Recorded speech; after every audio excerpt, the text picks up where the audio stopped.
Ladies and gentlemen, we are 2 games into the Western Conference and Eastern Conference Final. One series, which is the Eastern Conference Final. The Bruins are up 2 games to none against the Carolina Hurricanes. In the West, the series is 1-1 tie between the Sharks and the Blues. My name's Randy Dillon. I'm going to update you on what has happened in the Stanley Cup Conference Finals so far in the East and the West. What can we expect in Game 3 and 4 and how the series could go the rest of the way. Let's start off West where the series is tied 1-1 apiece between the Sharks and the Blues. Very different Game 1 and Game 2 played between these two teams. Game 1, it was all San Jose. They were dominant on the puck. They were strong. They had a good power play. They capitalized, especially on the Blues turnover. If you watch Game 1 and 2, the key for the Blues' demise are they just giving over that puck, and the Sharks, they're just nipping them, biting them in the butt, and they have just been attacking them. The big thing compared to Game 1 and Game 2, though, for the Blues, a lot of questions about Jordan Binnington. He allowed 5 goals on the second time. He allowed 5 or more goals in a playoff game, but he was brilliant.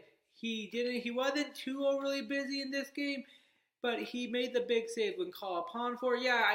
But the thing is I'm worried about it.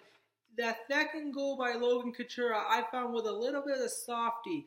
That'll be something to pay attention if that's going to be a trend or just a bad break. We'll see what happens. But the Blues, they did turn around in Game 2. They were very good in the special teams. They were physical. They didn't allow the Sharks to overwhelm them with their chances. And they didn't allow the Sharks' physical play to take over. They had a lot of guys step up. O'Reilly had a good night. They had an unexpected hero in Rob Bertuzzo in Game 2. Bertuzzo with a big block in the third. He had the game-winning goal. The Blues capitalized on their chances. They had a great start getting that early goal in Game 1. They are heading in the right direction for the series going back to St. Louis. This is going to be a long series, ladies and gentlemen.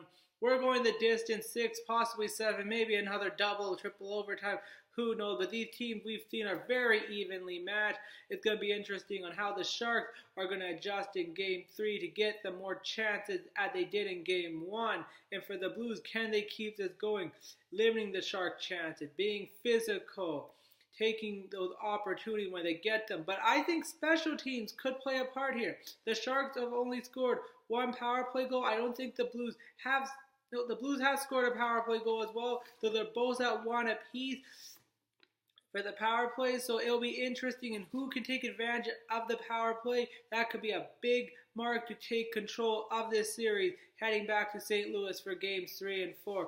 And also, Jones, I don't know, he didn't look comfortable in Game 2. In Game 1, he was great. He did make some big saves, but I just felt some of the goals, he didn't look set. So we'll see how he bounces back. The question was about Binnington now.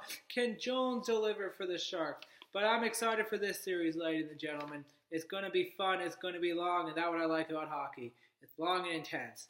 All right, let's head out east. The Boston Bruins, a 2-0 lead against the Carolina Hurricanes. Well, pretty much, if you didn't watch Game 1, you would expect the Bruins to be up 2-0. But Game 1, for about half the first period and all the second, the dominant performance by the Hurricanes. But Tuukka Rask has been really the MVP of the playoffs, especially for the Bruins. He has just been lights out. But since the third period of Game 1, it's been all Boston. They've been scoring. They've been dominant on the special team.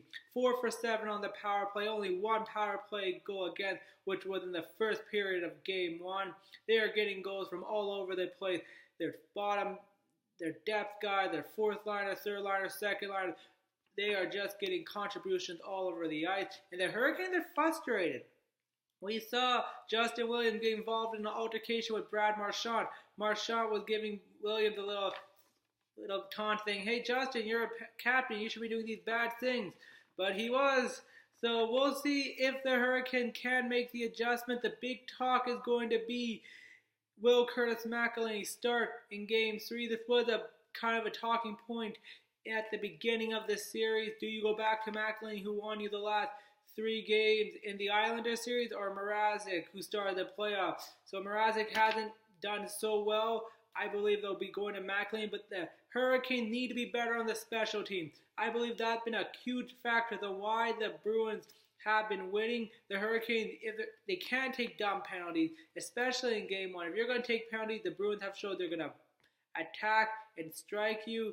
The Hurricanes need to get their power play going, and they need some offensive help. Sebastian Aho, Timo Teravaino, Michael Furlan, Andrei Shevchnikov. They need their top guys to step up. We know Shevchnikov did have a goal in Game 1, but they need more contribution from their top end players. If not, it might not be a pretty Game 3, but I think the Hurricanes might have a chance to tie this series, to win Game 3, but we'll see what happens there to take a 2-1 lead. Game 4, Game 5, who knows what will happen. It does favor the Bruins, especially the way they're going. They're shooting on all cylinders, so it will be interesting to see if the Bruins can take a commanding 3-0. I think the Hurricanes can fight back. And let's not forget, the Hurricanes are undefeated at home right now in the playoffs. They've been dominant at home as well, so that is going to be a big factor going into Game 3. But we'll see what happens. The Bruins have been good on the road.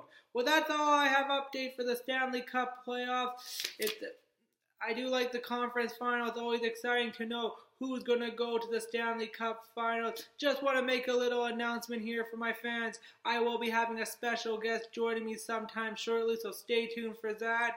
It is exciting. Anyways, my name's Randy Dillon. I hope you've enjoyed this video. Hope you're enjoying the Stanley Cup Playoff in the Eastern and Western Conference. Who's going to the Cup Final? We'll have to wait and find out. Have a good one, everyone, and remember, go watch some hockey.